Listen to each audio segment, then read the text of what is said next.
You're listening to Hawk Talk with former Seahawks wide receiver Michael Bumpus. Play fake, going to roll right, dumps it off into the right flat to Michael Bumpus, who bounces off of one tackler, gets inside the 40, down to the 35-yard line. Powered by Seahawks.com. Matt pump fakes, looking to the goal line. He throws it into the end zone.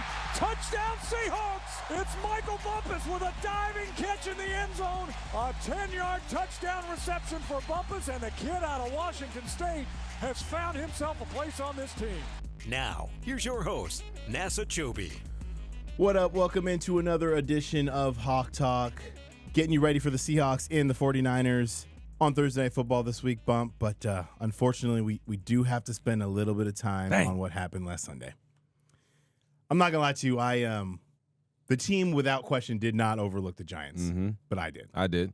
Yeah, I did and I didn't. I knew that the D-line was going to be good. Of course. But I didn't realize the D-line would essentially win the game for these guys. Yes, Daniel Jones did his thing. Yes, Robinson showed up. Yes, Slayton showed up as well. But I thought that we'd be okay.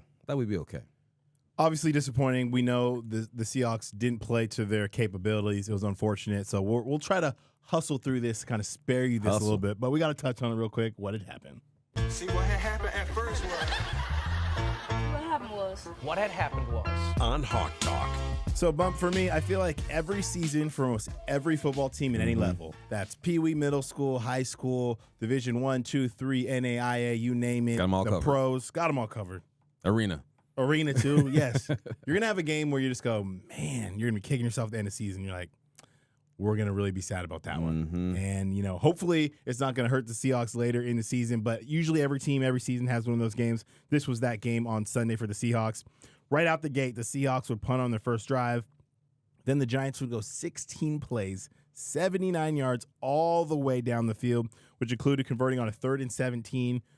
But on 4th and goal from the 1-yard line, Eric Gray got the ball punched out. Jerome Baker, Bump. I didn't react at all because I just knew it was getting called back. Yeah, I'm looking for flags all day. I didn't see one, but it might's getting called back. Nope. Your boy Rayshon picks it up with a club on his hand. So first of all, just throwing that out there. Anyone who's ever played a game with like a club or something on your hand, when you don't have your hands out there. I didn't realize he had the club on his hand. Smooth. Look it up, man. All right. I mean, it was just wrapped up. It was just no fingers, nothing. He picked that up, runs it smooth. Longest return in Seahawks history, 100-yard touchdown. Better be. I should say that. Longest touchdown defensively. Tyler Lockett had a 105-yard return touchdown. That was just longer. So the longest defensive touchdown. Okay. But that made the score 7-0, and then the next two drives would end in punts, but the Giants would respond with another 8-play, 81-yard drive, however, this time ending with a 7-yard touchdown to Wan'Dale Robinson. That tied things up at 7. Yep, and then the Giants will kick a field goal, and the Hawks will respond right before the half with a field goal of their own, going 45 yards and 20 seconds to tie it up at 10. Things wouldn't go well for the Hawks in third quarter. The Seahawks got a stop on the first possession, but then would turn the ball over after DK would fumble. People are questioning his ball security. You keep fighting for yards, DK. People are asking me today, what are you going to do? You're going to bench him? You're really going to – come on now. Get out of here. If you ever come up to me on the streets and ask me something like that, I'm just going to give it a blank stare. And we're moving on to the next, okay? Oh, man. But the Giants took advantage, and they marched down the field. They go 4 plays, 77-yard drive, ending with a 30-yard touchdown to Darius Slayton. Slayton balled on Sunday, man. That made the score 17-10. Both teams within trade field goals, but then disastrous strike for the Seahawks. Going forward on 4th and 1. I wasn't even mad at the 4th and 1. Go for it. On the 35-yard line, Geno was sacked by Brian Burns, and the Seahawks turned the ball over on downs. Was not mad at the 4th and 1. Felt like they would bring pressure. I'm sure Grubb would run it back and call something completely different. I believe Mike McDonald said, we probably didn't handle that the way he wanted to, but I like the aggressiveness. I wasn't mad at the decision. Well, it's hindsight, right? Yeah. If Burns plays it differently, he crashes down the line of scrimmage, something happened, Geno, it's a clean look, it's a first down, we're not having this conversation. Right. Unfortunately, that's what happened. The Seahawks were not able to convert, but the defense did come up big, held them to a field goal, so that made a 2-possession game at 23-13. Then after trading punts, the Seahawks offense would finally resemble themselves, going on a 14-play, 95-yard drive that ended with a 5-yard touchdown to Jackson Smith and Jigba. It was a shame that we didn't see that earlier in the game, but they were playing with desperation, and they got it done when they needed to. That made the score 23-20. The Seahawks defense would finally step up, get a huge stop, forcing the Giants to punt, bump, and down 3 points. Seahawks getting the ball back at 2 timeouts, $1:40 left.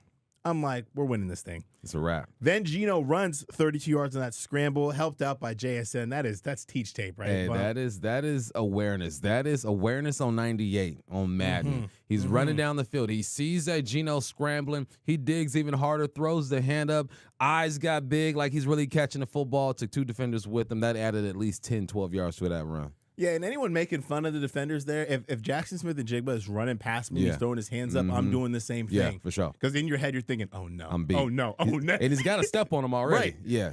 So, I mean, great play, heads up play there. But at that point, you're feeling pretty good. Then there was an incomplete pass to Jason on 3rd and 4, and the Seahawks would have to settle for a field goal to tie the game. My mind immediately switched over to, like, okay, defense got to come out there and get another stop. There's no too much time left on the clock. And, of course, I looked 2 ahead because the kick was blocked, ran back for a touchdown. Seahawks followed the Giants 29-20 bump. And Coach McDonald spoke about it after the game. It's a legal play. Unfortunate, they schemed well. They won that matchup, but it definitely makes me think that you're going to see that across the league everywhere because it happened to the Giants last year, and they lost the game because of it. So definitely think it's a technique that we're going to see moving forward. Teams are going to start coaching it, and then the other teams got to start coaching it up. Like, be ready for this. Get your head up, see what you're blocking. And, the Giants just put everybody on notice. Yeah, that was tough. Seahawks lost time possession. Overall, not a great day for the Seahawks. But even though things didn't completely go their way, there were still some playmakers. Touchdown, Seahawks! Playmakers. Showdown! What time it is? Holy catfish! We'll start with the quarterback, Geno Smith. He was 28 of 40, 284 yards in 1 touchdown. He had 4 carries and 72 yards bump. Career high in rushing yards for the big man, Geno Let's Smith. go. Let the team, baby. Almost led the Seahawks in a game-winning drive, game-tying drive. That's what he normally does. In this case, they had to settle for a field goal, and that was blocked. Unfortunately, Geno was sacked 7 times on the day. So definitely was his smoothest game. It was hard to stay on the field offensively. That was in big part to the Giants' defensive front. Dexter Lawrence getting in there, Brian Burns, all those guys causing havoc. But, Geno did okay last game. Yeah, Geno was fine, man. You mentioned he completed 70% of his passes, had some big throws, one to Tyler Lockett. Tyler Lockett had 4 receptions for 75 yards on 6 targets with a long of 33. Lockett had a Lockett type of game, very solid, a quiet kind of 75. He did have a big play. But Geno, Lockett on the same page. They look good. And then Jerome Baker, welcome back. 14 tackles, 8 solo, 1 sack, 1 QB hit, a forced fumble. It was his first game back since week 2 against the Patriots. So good to see Baker back, man. He brought a little pop to this game on defense. Yeah, you know what I love about Baker? The hand tape. No gloves. Hey, no hand gloves. Tape. Out there raw. Make you feel like he's about to smack somebody. But good to see Jerome Baker back out on that defense. Defense is not the same without him. Rayshon Jenkins, he had the 5 tackles, 1 fumble recovery, obviously the longest touchdown in club history, second longest return overall by Tyler Lockett, I mentioned earlier, with the 105-yard kickoff return. It was only 1 of 2 touchdowns on the day, so I had big ups to Rayshon there. Then you had Derek Hall, 6 tackles, 4 solo, 1 sack, 1 TFL, 2 QB hits. Hoping Derek is back this week, Bump. He's really taking that next step this year with the Seahawks, so looking good there. And then we'll wrap it up. Tyrell Dotson, 9 tackles, 1 sack, 1 TFL, and 1 QB hit. So, Bump, we did it. Yep. We talked about it. Flushing it. It's Gone. done. Gone. Teams already flushed it. They are on to the San Francisco 49ers, and that is what's on tap. What's on tap? San Francisco 49ers, 2-3, second place in the NFC West. Wouldn't be me. They lost, win over the Jets, lost to the Vikings, Los Angeles Rams, and lost to the Cardinals, win over the New England Patriots. And Bump, I think this team, as we know, is way more talented than that record. Yeah, for sure. They had a lot going on this offseason. Me and you've kind of talked about this a little bit throughout these, what's the word in the West. Brandon Ayuk, Trent Williams, contract holdouts. Then you had Christian McCaffrey going to Germany, trying to figure out that Achilles tendonitis. Doing illegal stuff over there. You going to Germany to get something done? Some would say maybe just progressive way to look at it. I don't know, Bump. I don't know, Bump. You can't do it here. That's why you going over there. He's trying to figure it out. All right, man. We'll get see. healthy, just not this week. We get and he won't be because they ruled him out, so we're safe there. There you go. But yeah, he's obviously a difference maker, and they're not the same team without him. But they're still loaded with weapons all over the field. But they are 0-2 in the NFC West because of what happened last week against the Cardinals. All right, this game was weird, man. It was a head scratcher. The Cardinals team, who was just embarrassed at home, 42-14 against the Washington Commanders last week, went to Cali, beat the Niners 24-23. That was their first win against the 49ers since 2021, and this marked the second time this season that San Francisco blew a double-digit lead in the fourth quarter to a division rival, having done it in Week 3 against the Rams. Man, the Niners, bad tendencies. Get off of it. Don't do it. Well, actually, do it again. We'll do it again this week. The Niners lost just one division game the past 2 seasons when winning NFC West titles, but are 0-2 already this year after the 6 blown double-digit win lead in the fourth quarter in the regular season and playoffs under Kyle Shanahan. This ain't what they do. But for some reason, it's popping up this year. Yeah. And you got to be concerned if you're a Niner. If you're a Seahawk, you're looking at this and saying, you're never out the game. So if you're up a score or 2 scores on Thursday, you don't panic. The Niners might keep you in this game. The Niners were shut out in the second half. The 49ers' second half drive, it went interception, downs, fumble, interception. It was crazy for the Niners, man. Yeah, their offense is so explosive. So when you saw it, like we're working the Seahawks game, and I'm keeping an eye on their score. And then once the Niners go up 10, you go, okay, this game's over. Right. But the Niners stuck in it. Kyler Murray led the Cardinals with a game-winning drive, going 14 plays, 75 yards, making the score 24-23 with 1:37 left in regulation. Knowing the Niners were getting the football back in the NFL, that might as well be an eternity. Yep. Down 1 point, just needing a field goal to win. However, Brock Purdy would throw an interception 2 plays after having a pass tipped, picked up by Kaiser White. Murray finished the day 19 of 30, 195 yards, 1 touchdown, 1 interception. He also had 83 yards rushing on 7 carries on 1 touchdown, which included a 50-yard touchdown where he threw it the peace sign, dog. At the line of scrimmage. That is so disrespectful. He saw the speed. He saw the field. He knows his speed, saw the angles. He did math in like 0.5 seconds and said, we're good. Chuck the deuce up. Man, I wish I was ever that fast to do something like that. For real, man. What that feel like? I wouldn't know. I would have got caught like 5 yards. James Conner had a day, also 19 carries, 86 yards. And for the 49ers, Brock Purdy, he went 19 of 35, 244 yards, 1 touchdown, and 2 interceptions. Jordan Mason had 14 carries for 89 yards. And then Brandon Ayuk showed up, had his best game of the season, 8 receptions, 147 yards in the defeat. Ayuk went crazy. He got them season legs now. He's good. Mm-hmm. You know, you need to get some reps, Ayuk. Goodness gracious. Let's look at this head-to-head, Bump. The Seahawks offensively still up there, 7th overall in the National Football League, 376 yards average on offense. Running the ball lower than you'd like, 22nd, 105 yards on the ground. Passing offense still up there, 3rd in the NFL at 270 yards per game. And points per game, they are 11th. When you look at the 49ers, they're still a force to be reckoned with on offense. 2nd overall offense in the league, 407 yards per game. 8th best rushing attack at 144 yards without Christian McCaffrey. Mm-hmm. Pass offense, they're 4th, 263 yards per game. And points per game, 25th, so they're 10th. So the Niners, they're not putting the record, it's 2-3, but we obviously know this team is more talented than that offensively, and they can put up points at the drop of a hat. Yeah, Niners been putting up points since like 87. This is what the Niners do apparently. Defensively, they're 9th overall. 9th against the run, 12th against the pass, and 12th when it comes to opponents scoring points. Opponents are averaging 21.2. The Hawks, still a top 10 defense overall, 20th against the run, 7th against the pass, 17th when it comes to points, allowing opponents to score 22.8 points per game. Time of possession, 34 minutes for the Niners, 28 for your Seahawks. Niners have 4 interceptions. Hawks have 2 interceptions. That's still something that needs to get right. Take the ball away. Need more takeaways.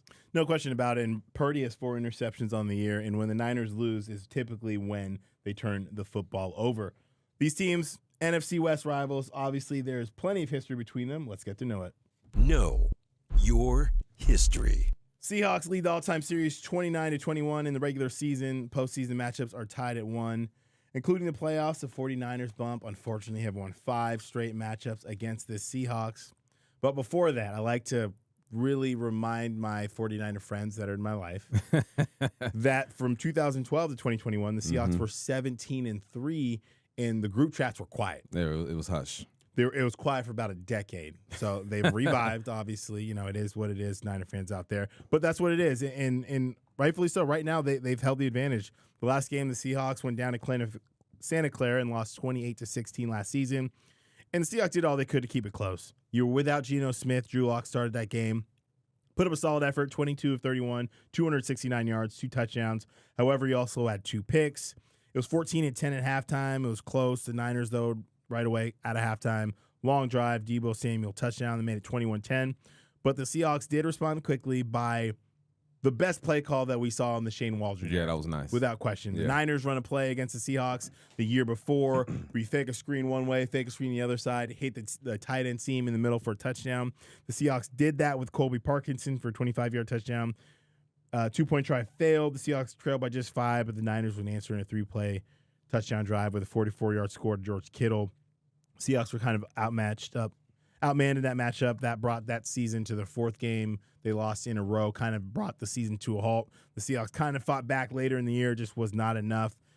But a lot of different players in this game, right? Obviously, Coach McDonald, completely different staff, a lot of different players, even for the 49ers. While it's pretty similar, you're not going to have McCaffrey. You have a new defensive coordinator and former Seahawks defensive back coach Nick Sorensen. Our guy, KJ Wright, is over there on the defensive What up, KJ? staff, which is so weird to me. It is weird. I'll say I what's wonder up if he to looks you. himself in the mirror with that With the Niner red? polo and be like, this is different. Yeah, I used to hate these guys. I know. It's business, though. It ain't personal. It is what it is. We still love you, KJ. We still love KJ. But let's figure out what happened in the rest of the NFC West. What's the word? Where my soldiers at? West side. Where my soldiers at? West side. And the Seahawks are the NFC West champs again. What's the word in the West? On Hawk Talk. Hey, things are changing, but they're remaining the same at the same time in the division. The Seahawks 3-2 at the top, Cardinals 2-3, Niners 2-3, and the Rams are 1-4. Man, that is crazy. The Rams 1-4. They always find a way to kind of climb out of a hole. Last year they were 3-3. We talked to JB Long and we kind of laughed at them. Well, the Rams are going to make the playoffs, and then they make the playoffs. That they did. Yeah, but the division is crazy, but the Hawks are still at the top of this thing. Let's revisit what happened to the Rams last week. The Packers at the Rams. The Packers went down to L.A. and got the job done 24-19 against the Rams. With the score tied at 7 late in the second quarter, Jordan Love threw a pick 6. That was a disturbing pick 6, too. It was a bad decision. It was a bad. I get what he was doing. He's in the end zone. He's rolling to the right. He's trying to toss it out of bounds, Will Levis style, because Will Levis did like the same thing. Yeah. He kind of underhands it. Easiest pick 6 I've ever seen from a DB. Feel bad for Jordan, but it is what it is. Yeah. That is football. The Packers would then score the next 17 points and go up 24-13 late in the fourth quarter. The Rams would get back into the ballgame with 11-play, 91-yard drive that ended with a DeMarcus Robinson touchdown that made the score 24-19. The Rams would get a stop on the next Packer drive and get the ball back with 2 minutes and 57 seconds left in the fourth quarter. They were down 5. But it wasn't meant to be for the Rams, man. They turned the ball over on downs, 11 plays on their final possession. Matthew Stafford finished the day 29-45, 260 yards, 1 touchdown, 1 interception. Kyron Williams, low-key balling this year. Yeah. People, check this young man out. He led all rushes with 102 yards, 22 carries, and 1 touchdown. For the Packers, Jordan Love finished the day 15-26, 224 yards, 2 touchdowns, 1 interception. And Josh Jacobs had 73 yards on 19 carries for 1 touchdown. Tight end Tucker Kraft stole the show with 4 receptions, 88 yards, and 2 touchdowns. And the Rams, man, they're hurting right now, limping into the bye week. Yeah, they're hoping to get Cooper Kupp back. Obviously, Puka Nacua is out. They're a team that I'm not going to underestimate at all. When the Seahawks play them, I think it's November 3rd, somewhere in there. It's still going to be a dogfight. Yep. It always is with the Rams. Yep. They have 1 win, and it was against a pretty darn good football team in the 49ers. So they're still there, but, yeah, they definitely need their bye week. It couldn't come soon enough. But let's get back to those 49ers. Man up. Hey, who mans is this? Who mans is this? Man up now, man up. Man up, brother. Man up, brother. Man up on Hawk Talk. Often we start with the quarterbacks, and today's going to be no different. Brock Purdy taking on the Seahawks defense. And he's done a lot bump over the years, the last couple seasons, to prove that he's a legit starting quarterback in the NFL. After helping the 49ers to another Super Bowl appearance, and yes, we know he has tons of weapons. We're about to talk about all of them. Yeah, got a lot. But he's played some pretty good ball in 23. He was voted his first Pro Bowl after throwing for 4,280 yards and 31 touchdowns. Here's where that ranked last year. He was 5th in yards, 3rd in touchdowns, 4th in completion percentage, 1st in QBR, 1st in QB rating. But Bump, despite his success, and I'm guilty of this at times too, he still has tons of doubters considering all the weapons he has offensively. Mm-hmm. It's not his fault the situation he got into. He was Mr. Irrelevant. He was drafted late. He's playing with good players. It's like when you marry into a rich family, you didn't know it. You know, you just like, oh, yeah, I love this girl. Let's go meet her parents. And you walk into the house and you're like, damn, you got all of this? You know, it ain't Purdy's fault that he married into a rich family. I just got to show up. No. You know? No. Obviously, we know he works hard. But no, I think with him, it kind of came on display last week. I know a lot of people have reading some articles, whether it was the San Francisco Chronicle, a couple of different places. And I'm like, damn, they're really getting after this dude. Like, where is the high-profile offense we thought we were going to see? Really? Is Brock Purdy slowing us down? Because, you know, he's super athletic. He makes a lot of plays on the run with his feet, which has helped them extend plays and make plays. Last week was a good example. He got sacked a couple times. And because their kicker got hurt, one of the times I believe it knocked him out of field goal range because their punter was kicking and his range was only to like the 27 or 30-yard field goal. So it made people feel a certain type of way. And so far this year, you know, he has turned the ball over 4 times in 5 games, 103 for 157, 1,374 yards, 6 touchdowns, 4 interceptions. He's been sacked 12 times on the year, also has 22 carries for 108 yards, but has found success against the Seahawks, 1,126 yards passing, 8 touchdowns, 2 interceptions, and sacked 6 times in those games. That's 4 games, including the playoffs. I'm sitting here trying to figure out who this backup is. Okay, you got Brandon Allen and Joshua Dobbs over there. Yeah, go ahead and start them then if the media's tripping over there. Go ahead and start those dudes if y'all don't want Brock Purdy over there. He's solid. Yeah. But everyone has their tough years. Let's talk about our quarterback, Geno Smith, man. He didn't have a great week, but didn't have a bad week. He still completed 70% of his passes, 28 of 40 for 284, 1 touchdown, 72 yards on the ground. Through 5 weeks, Geno was 1st in passing, 5th in completion percentage, 1st in completions, 1st in attempts, and 11th when it comes to QBR. He's going up against the defense that's 9th overall, 12th against the pass. Look, you got to get the run going. I think that's kind of been the phrase that I've heard all week. Get the run going, get the run going.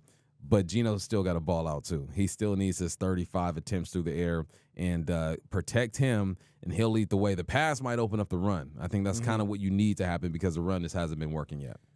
And it doesn't have to be one or the other. It doesn't have to be like bump, run, pass, right. Because fans would feel the same way if you get stopped twice and then you go 3 and out. Mm-hmm. They'd be like, well, why aren't we throwing the ball? So it's more about, to me, it's more about balance. When I think of balance, it's like, okay, what kind of game are you calling? Even if you're throwing, a bunch of pass plays, is that opening up the run? Is it different stuff? Because John Boyle made this point earlier today when we were speaking. I think this might have been on the Insiders podcast, but he said, think about that first drive of the second half. Seahawks get a stop. Tyler Lockett off a play action gets that big pass down the field. Obviously, there's a fumble later in that drive, but different things can happen. So to your point, I have no problem with them getting Geno going early with the receivers. We've seen the success they've had. We're just hoping that the run game can also get going. Yep. Speaking of the run game, though, Jordan Mason. Not a name I was super familiar with, not going to lie, heading into this season. You didn't know who he was. Not super familiar. You wasn't familiar at all. I had heard the name, okay? I didn't know where he was from or what he was about. Yeah, I'm sure I've heard of Jordan Mason sometime in my life, too. And so he's filling in for Christian McCaffrey, one of the most dangerous running backs in the league. That, for McCaffrey, we know is a Swiss Army knife. And the Seahawks are lucky that he's not playing. But Jordan Mason is filled in a big way, and he's not just, kind of getting it done. He balling. He's second in the NFL in rush yards, only behind Derrick Henry, who's a completely other story, the fact that he's doing what he's doing right now. And it's pretty cool because he was undrafted. He leads the whole NFL in carries. And I was doing some research on him. So at Georgia Tech, he had some good seasons. And then his senior year, he essentially he doesn't get benched. He still played. But when you kind of get benched as a senior, that's pretty tough. Yeah. That's hard on the confidence. But when you hear it's because of a guy named Jahmyr Gibbs. There you go. You go, well, okay. Yeah. In the moment, it was rough. But I'm sure once it all went down and he watched what Gibbs is doing, you're like, okay, I guess. Then Gibbs goes to Alabama, and then it's a first-round pick. It makes sense. Yeah. Anyway, so he's great on the ground, 105 carries, 536 yards, 3 touchdowns, Seahawks defense has been struggling against the run. They will be tested early and often because that Shanahan scheme is always evolving and always one that it seems like anyone has success in the backfield. Not taken away from any of those backs, but it's going to be hard for the Seahawks and they're going to have to be on it this week. Yeah, that's a good story, Mace. I know I make fun of him. I didn't know who he was at all. I'm going to be real on the podcast. Okay, but safe space. I know who he is now, though, because he is making plays, man. He looks good back there. Let's talk about these receivers, man. You got Debo, Brandon Ayuk, and Juan Jennings. You look at any position on offense, Niners got a guy or two who can get her done. In 2023, Brandon Ayuk, 75 receptions, 1,300 yards, and 7 touchdowns. This is why he wanted to get paid. This is why he held out and said, look, I'm one of the best in the game. He held out the 2024 season, got a slow start. Now I think he's got his legs under him. He's ready to go. But he signed a contract, right? 4 years, $120 million. But it took a while for him to get going. Last week, he had 13 receptions for 167. He looked like the guy that the Niners paid for. In 2024, so far, he has 21 receptions for 314 yards. And then you have Debo, who's not even a position player. He's like a real-life flex player. You put him anywhere you want to, he can ball out, man.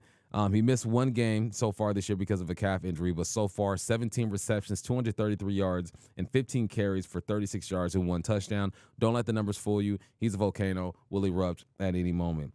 But one of the biggest surprises is Juan Jennings, man. Jennings, he's you already knew who he was. He had himself some good years in the league. But so far this year, he has 22 receptions for 377 yards and 3 touchdowns. So they got a trio that they can lean on and 3 different type of receivers, which always makes it more difficult for a defense to defend. Yeah, you said at the beginning of that there is someone at every level that is dominant and that you could argue is the best at what they do. Right. Which is difficult anytime you're facing an offense that kind of firepower.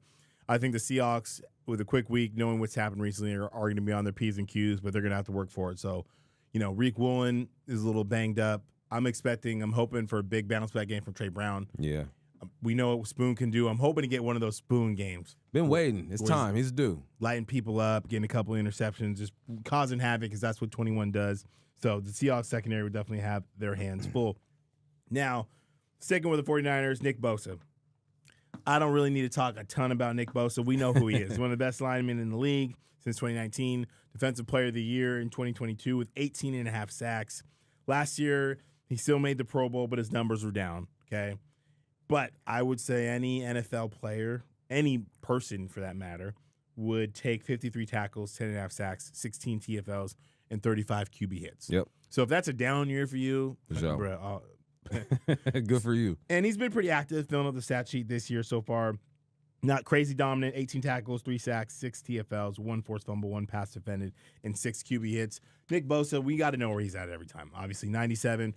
Bump, all you got to do is turn on the film to know how impactful he can be. And I'm really excited to see him match up with Charles Cross, him match up with Stone Forsythe, and just kind of see. But he's definitely number one problem in that front seven. And here's the thing, too, man. These tackles have seen some guys so far this year. Aiden Hutchinson, and then you had Burns and Thibodeau last week. I mean, they've seen it, so they should be ready for this. But it's going to be a challenge. Let's look at the Seahawks running backs and the Niners front seven, specifically Fred Warner. Dude is a baller. The Seahawks, they didn't see much action against the Giants. Ken Walker and Zach Charbonnet combined for just 30 yards on 7 carries. It's crazy to me. It didn't even feel like that. For some reason, it felt like they touched the ball more, probably because they're active in the pass game, so I saw them get a few receptions. So far this year, Ken Walker, 37 carries, 202 yards, and 4 touchdowns. Zach Charbonnet, 44 carries, 167, and 3 touchdowns. The 49ers defense is they're too good to be one-dimensional. We know how good the Niners defensive line is, but they are good, and the guy right behind them is the best linebacker in the game, and that is Fred Warner. Warner entered the league in 2018 and has over 100 tackles in every season, and not just like down the field tackles. I'm in this box. I'm meeting you at the line of scrimmage type of tackles. He's been a Pro Bowler and a first-team All-Pro for the past 2 seasons. He's the best in the game. So far this year, 39 tackles, 1 sack, 1 TFL, 1 quarterback hit, 4 passes defended, 3 forced fumbles, 2 interceptions, and 1 pick 6. What was that, the week before this Cardinals game, correct? Yeah, where he was tired in the end zone. Yeah, he was gassed. He tried to celebrate. He did one motion and then took a knee and said, I need that oxygen. But he's the type of guy that can change a game, so you got to know where he is at all times. Fred Warner's a beast.